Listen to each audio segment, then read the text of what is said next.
Hello everyone, welcome back to the channel. In today's video, I'm going to show you how to see your Facebook Reels watch history on iPhone, Android, or Samsung phones. If this video helps you, please like the video and subscribe to the channel. It really helps support the channel. Now let's get started. First, open the Facebook app and tap on the Reels icon. On Android, you'll find it in the upper menu. On iPhone, it will be at the bottom of the screen. Once Reels opens, there are two easy ways to see your watch history. The first way is to tap the profile or person icon in the top right corner of the Reels screen. If you don't see it, swipe down and then swipe back up and it should appear.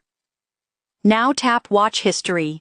Here you'll see a full list of all the Reels you've watched. If anything is missing, go back to the Reels screen and tap the search icon. You'll see a section called Reels You've Watched. Tap See All and your watch history will appear there as well, and that's how you can view your Reels history on Facebook. If this video helped you, don't forget to give it a thumbs up and subscribe to the channel. Thanks for watching.